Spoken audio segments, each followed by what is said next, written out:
Today, China's upcoming recession.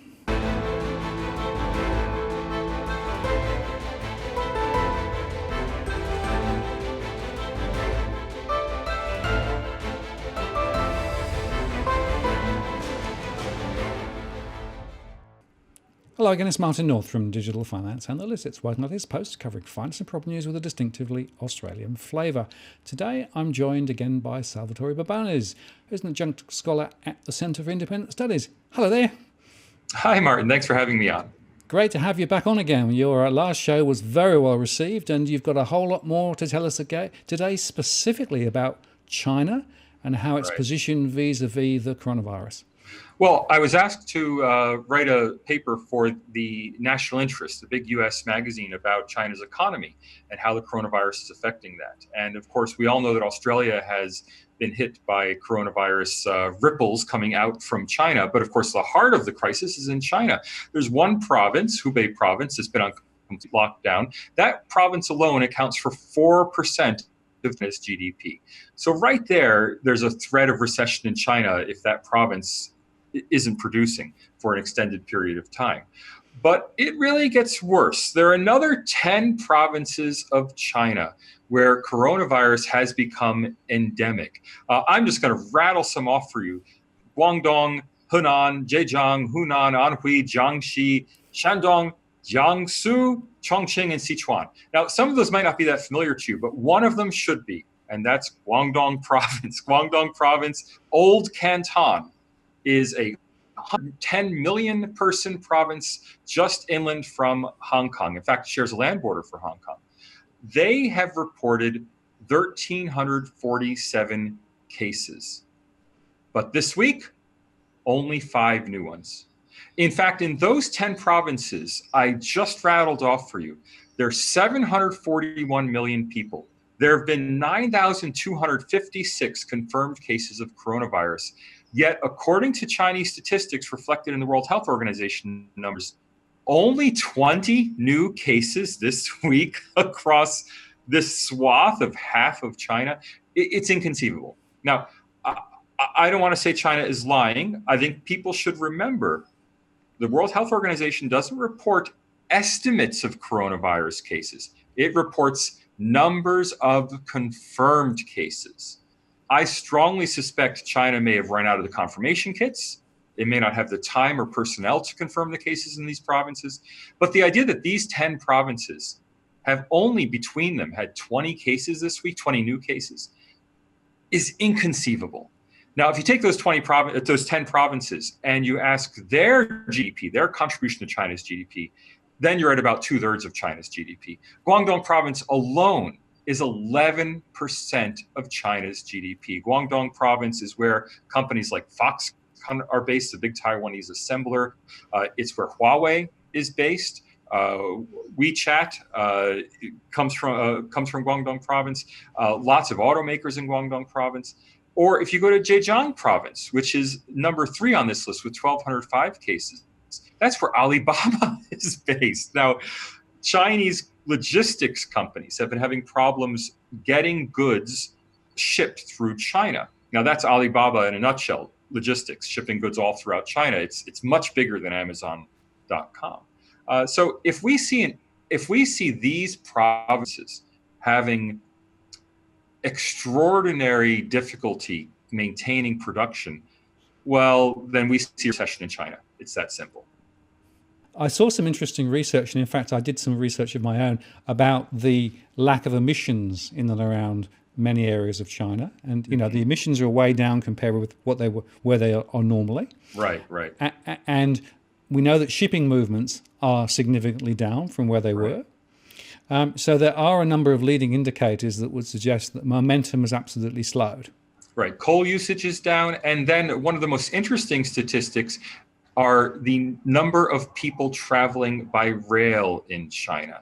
So if you look at the graphs of the number of people who would normally travel by rail in China in February, you see a massive spike in travel as people go out to provinces for Chinese New Year and then return from those provinces. Well, we saw the spike of people going out but they haven't yet returned. And you can see, if you look at you can go online and find these comparative graphs that show each year showing the February travel spike, Well, this year there's the February, then nothing. Right. And what that means is people simply haven't come back to these coastal provinces where they'd ordinarily be working in factories and assembly plants. In fact, Foxconn, again, the big Taiwanese assembler, they assemble iPhones. They're Apple's number one assembler.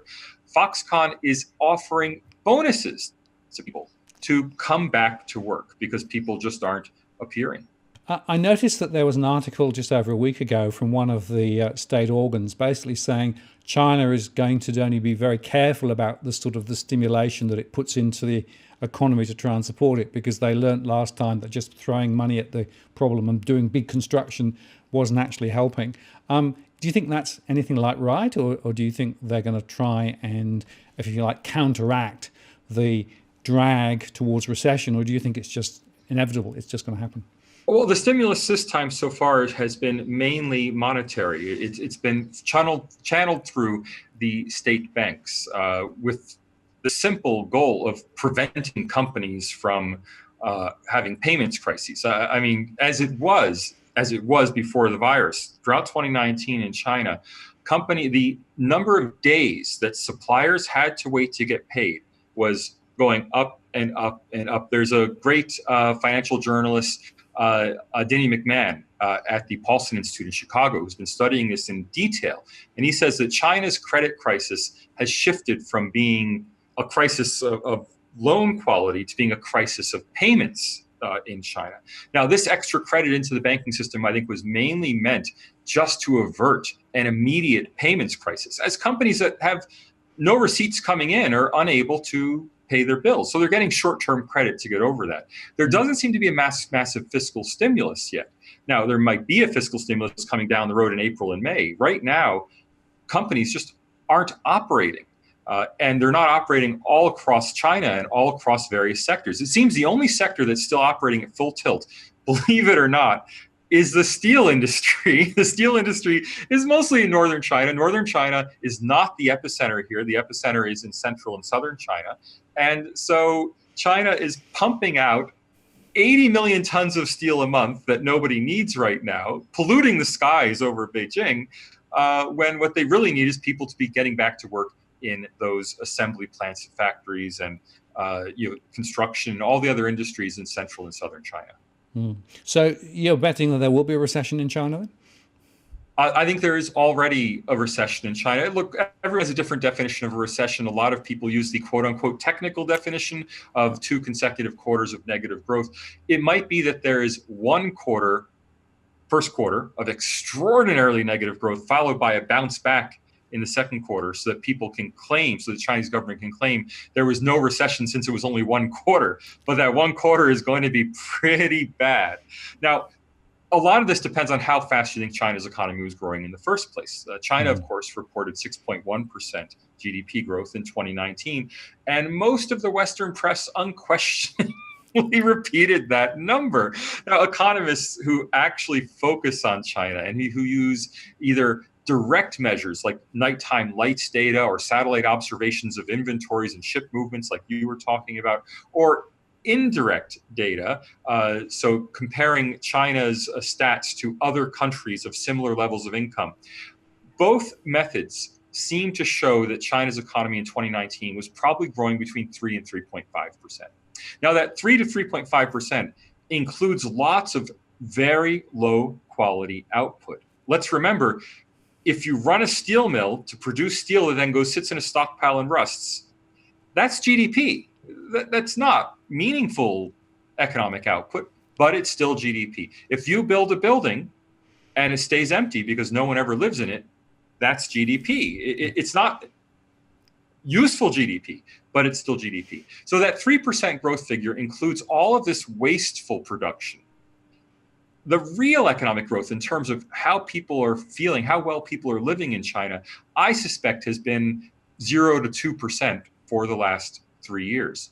But that's a qualitative judgment. We have no hard data on that. Once you factor in the effect of coronavirus, it's certainly in negative territory in the first quarter of the year. Whether it's in the negative territory in the second quarter of the year depends on only one thing, and that's how severe the drop was in the first quarter. I mean, if you see a 15% decline in China's first quarter GDP, of course, in the second quarter, it'll bounce back up. But the level of GDP in the second quarter will still be well below second quarter 2019. Right. And I guess then the question becomes, if we've got that center of gravity where there is significant, slowing of economic activity and potentially recession, how does that then spill over into the interconnected world that China is a fundamental part of? Right. Well, the good news for Australia, I know most of our listeners are Australian, is that unbelievably, China continues to buy iron ore and continues to make steel despite not needing it. Estimates are that for the last 10 years, China has had an average steel overcapacity of about 100 million tons a year. To put that in perspective, that's the entire United States consumption of steel is simply overcapacity in China sitting in stockpiles. And those stockpiles continue to mount. So these are, of course, mostly state-owned companies. They're not subject to the same kinds of economic incentives and pressures as an ordinary private sector company would be. So the good news for Australia is that China will probably continue to pump out excessive amounts of steel. And that means Australia's iron ore exports will continue apace. It may be wasteful. Some estimates are that 4% of the world's greenhouse gas emissions, I'm not exaggerating, 4% of the entire world's greenhouse gas emissions are due to Chinese steel production, because not only is it excessive, but it also relies on very inefficient processes. They're not using the most modern technologies. So the good news is for Australia is that China's demand for Australian iron ore and coal is likely to stay. Now, coal-fired power plants in China have been operating at reduced capacity for the last month. They're likely to continue to operate at a lower than average capacity, but that'll pick up again. So Australia's coal exports might be affected, but probably won't have a severe impact. When we get back to my own industry, to the education industry or to the tourism industry, of course, there the situation is more bleak. It looks like tourism and education are in for a long retrenchment. A lot of this depends on how you read the coronavirus figures. The entire global press, and I'm sorry to say, Australia's chief medical officer, Brendan Murphy, seemed to buy the narrative that the coronavirus has entered a new second phase, pandemic phase, where most of the new cases are appearing outside China. I think that is simply not credible. When you look at the Chinese statistics at a provincial level, and remember, every province of China is the size of a country, the size of a large country. We're talking provinces with populations between 45 million in the case of Hubei up to 111 million in the case of Guangdong. When these provinces report their statistics, it's just like looking at a country. And Guangdong's epidemic is bigger than South Korea's epidemic.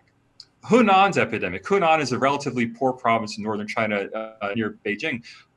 Hunan's epidemic is larger than Japan's epidemic. Now, it may be true that they're having no new cases in these provinces. I just don't believe that. And the Chinese aren't saying that. I want to be clear. I am not questioning the accuracy of the Chinese statistics. I'm questioning how we interpret those statistics. China is simply saying we have not confirmed cases in these provinces.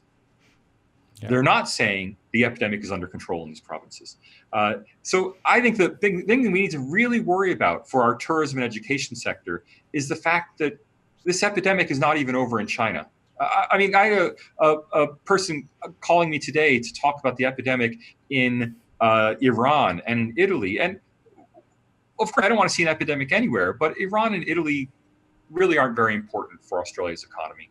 For us, it's China. Right. And if in fact the true story is that this is going on longer and deeper than the SARS, which was sort of short, sharp, and then dropped away quite quickly, it looks as though this is probably going to go on for a lot longer. It's probably going to be more significant, both in terms of the number of people and the duration over which this thing continues. And we still haven't really got controls on it. And I was reading something today that suggested that, in fact, there's even secondary reinfection of people who actually were tested and cleared and then are reinfected again. So there's another factor in there. I mean, this is getting more and more concerning in terms of the long-term impact, isn't it? Well, look, the good news is that the virus appears to be much less deadly than originally reported. Okay. And that's because we know how many people are dying. We know the numerator. What we don't know is the denominator, how many people are infected. So finding out that people who have been cured or they're getting reinfected, that's alarming from the standpoint of how widely this disease will spread. But in a strange way, it's encouraging in that it makes us believe that really it's only the most severe cases that require intervention to prevent potential death. Now, if you see in Australia tens of thousands or hundreds of thousands infected, then of course it'll still be a crisis. But as long as we can keep the numbers down to a manageable level, as long as we're talking about hundreds of infections in Australia, right now we're at double-digit infections, but as long as we can keep it at 3 digits, we can intervene in all the serious cases. We can keep it manageable. We can focus resources on those who most need it. The real threat is that we stop taking this, or the real risk is that we stop taking this virus seriously because we get complacent about the number of people who don't seem to get so very ill. And if we get complacent, we remove the travel bans, we continue to let leaks in the travel bans turn into a torrent, and then we see an epidemic in Australia that's entirely preventable. That's the real risk.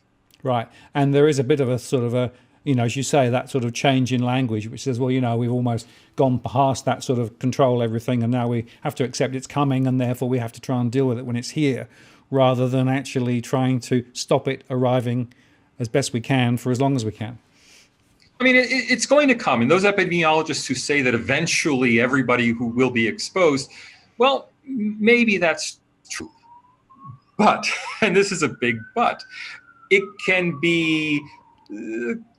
can be exposed through a small straw that we get only a few cases trickling in until the point where by the Australian winter, hopefully we have a vaccine. And if we do by the Australian winter, then of course we'll be in great shape to prevent the spread of the disease. Or we can just become resigned to it, open the borders and just say, well, we're going to get it eventually, let's get it now. Now, that resignation is entirely the wrong approach. The more you can delay it, the better chance there is of having a mild, controllable epidemic. I mean, remember, hospitals can only treat a small number of people. Most people who get sick with this disease have to manage it at home. So the important thing is to make sure that the disease hits very slowly so that the limited number of hospital beds can accommodate those who really need it. The rest of us, if we get sick, we can stay at home, if the numbers are kept manageable, as they have been so far in Australia. In countries where the numbers haven't kept manageable, China being the primary case, but Iran now looks like it's not manageable. South Korea is teetering on that. Well, then they have a very serious problem of sick people dying at home, infecting others who are trying to care for them. And that's when things, forgive the expression, go viral. That's why Japan, which has fewer cases than these top provinces in China, Japan has closed all schools. I mean, even with just a few hundred cases. Now, we can look at that and say, oh, that's extreme. But on the other hand, I would look at it and say, no, that's sensible, because they're not closing schools because they think there's going to be a wave of mass deaths in their schools. They're closing schools to be cautious, to keep everyone safe, just to slow things down. And the key here is simply slowing it down, because there will be a vaccine. The virus, our tools, our epidemiological tools are better and better. The virus has already been sequenced. A lot of that work's been done in Australia, which is something that I think Australians can be very proud of.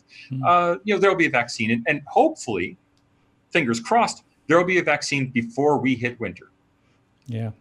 Well, I really found that concerning once again, but also quite interesting in terms of that different perspective, because that's clearly a perspective that needs to be shared widely, I think, because otherwise we're just looking as though we're moving to a more resigned, oh, it's going to happen sort of phase. So Right. your message is there is still time to make a difference based on the way that you execute strategies. I think we need to slow things down. The key is simply to slow things down. And the second, I mean, look, I'm not an epidemiologist. I'm a social data person. I wrote a book on how to use comparative international data sets like the World Health Organization data sets. What worries me is that people like Brendan Murphy and the Australian government don't seem to understand how those World Health Organization data sets work. And so they're publicly proclaiming that the epidemic is under control in China. And I don't think there's any reason to believe that in these 10 provinces, the epidemic is under control in China. It is inconceivable that 10 provinces with a combined number of cases, more than 9,000 cases, have only had 20 additional cases appear this week. As we know from these people who are being reinfected after being cured, they would have more people simply being reinfected than those 20 that they're reporting. This is not a lie. This is not a conspiracy theory. This is all just how the databases work. The databases do not report estimates of the number of cases. The databases report number of people who've had a throat swab or a probe who've actually had the genetic material of the coronavirus detected. If you're not testing them, they're not detected. They don't go in the database. Salvatore, I really appreciate your time, and thank you very much for sharing your thoughts with us, and we'll make sure that this report gets out as widely as we can make it. Great. Thanks for talking. Thank you very much. See you next time. So there you have it, a very important message there from Salvatore. And I think we should continue to monitor what's happening in China, specifically around the recession signs, and also take note of his warnings with regard to how we deal with the coronavirus locally. I'm Martin North from Digital Finance Analytics. Many thanks for watching, and I'll see you again next time.